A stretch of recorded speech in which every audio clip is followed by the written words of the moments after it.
बहुत सालों पहले की बात है।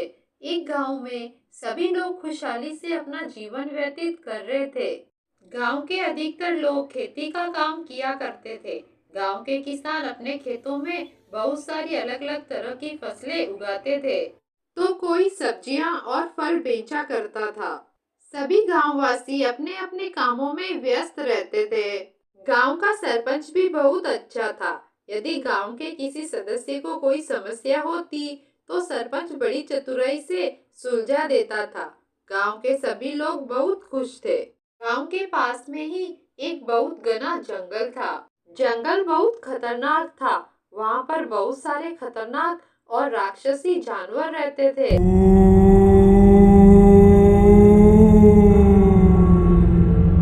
सभी गांव वालों को जंगल के जानवरों के बारे में पता था, इसलिए कभी कोई भी वहां से नहीं जाता था और ना ही जंगल के पास से गुजरते थे। एक दिन गांव में बिरजू और पुष्पा नाम का एक नया पति पत्नी का जोड़ा रहने के लिए आया। गांव के सरपंच ने उन्हें रहने के लिए जगह और जमीन का छोटा सा टुकड़ा खेती करने के लिए दे दिया।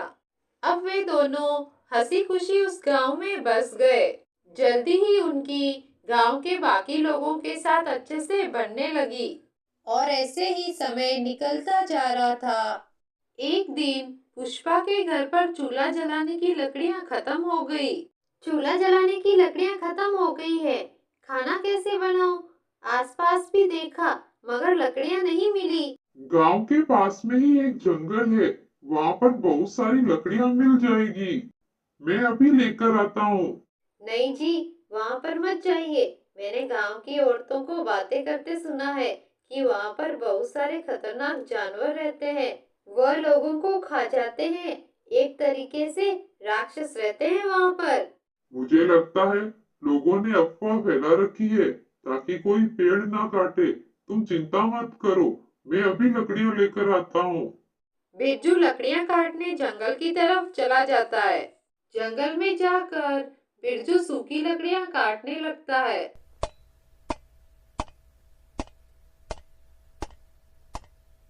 तभी बिरजू को किसी के आने की हलचल महसूस होती है। सब नजरअंदाज करके बिरजू लकड़ियां काटने लग जाता है। तभी अचानक वहाँ पर एक भेड़िया आ जाता है।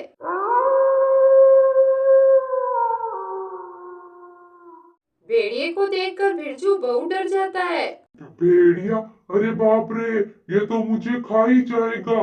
गांव वालों ने सच ही कहा था। भागो रे भागो, अपनी जान बचाकर भागो। बिरजू जोर जोर से चिल्लाता हुआ वहां से भागने लगता है। तभी भेड़िया छलांग मारकर बिरजू पर हमला कर देता है और उसके पैर पर काट लेता है। बिरजू दर्द से करहाने लगता है। काट लिया रे इस भेड़िए ने। जंगल तो सच में ही बड़ा खतरनाक है। भेड़िया बिरजू के पैर पर काट कर वहां से चला जाता है। बिरजू वहां से भागने लगता है और जल्दी से अपने घर पहुंचता है। ये क्या हुआ आपको? ऐसी हालत कैसे हुई? अरे क्या बताऊं, मैं लकड़ियां काट रहा था, तभी वहां पर भेड़िया आ गया और काट लिया। तुम चिंता मत करो, ये तो मेरी किस्मत अच्छी थी कि भेड़िए ने थोड़ा ही काटा है। जल्दी ही ठीक हो जाएगा। भेड़िए के काटे हुई जगह पर मरहम पट्टी करके दोनों सो जाते हैं। रात को अचानक पुष्पा को अजीबोगरीब आवाजें सुनाई देती है। पुष्पा आवाजें सुनकर दंग रह जाती है और सोचती है, ये आवाजें कैसी हैं? कहाँ से आ रही हैं? आवाजें सुनकर पुष्पा उठती है और अपने पति बिरजू को उठाने लगती है। तभी वो देखती है कि बिरजू तो भेड़िया बन गया है। अजी, ये क्या हो गया आपको? आप भेड़िया कैसे बन गए? तभी भेड़िया उठ खड़ा होता है और पुष्पा से कहता है, हा, आज तो तेरा खून पीने को मिलेगा। मजा आ जाएगा। आज मैं तुझे खाकर अपनी भूख मिटाऊंगा। भेड़िए की बात सुनकर पुष्पा डर जाती है और घर से बाहर की तरफ भागने लगती है। तब भेड़िया बना बिरजू भी उसे मारने के लिए दौड़ता है उसके पीछे। पुष्पा जल्दी से घर के बाहर आती है। बाहर से दरवाजा बंद कर देती है। पुष्पा की जोर जोर से आवाजें सुनकर आस पड़ोस के लोग भी उठ जाते हैं और पुष्पा के पास जाते हैं। क्या बात है भाभी जी, इतना शोर कैसा? तब पुष्पा उन्हें सारी बात बताती है। क्या क्या बिरजू जंगल में गया था? जंगल में तो बहुत खतरनाक खतरनाक राक्षस रहते हैं। सभी लोग भेड़िए के बारे में बातें कर ही रहे थे कि तभी खिड़की से भेड़िया जोर जोर से चिल्लाने लगता है। मुझे घर से बाहर निकालो, भूख लगी है मुझे। आज मैं किसी को नहीं छोड़ूंगा, बाहर निकालो मुझे। सभी लोग भेड़िए के बारे में बातें कर ही रहे थे कि तभी खिड़की से भेड़िया जोर जोर से चिल्लाने लगता है। अरे बाप रे, ये तो एक आदमखोर भेड़िया बन गया है। अगर ये बाहर निकला तो पूरे गांव को खा जाएगा।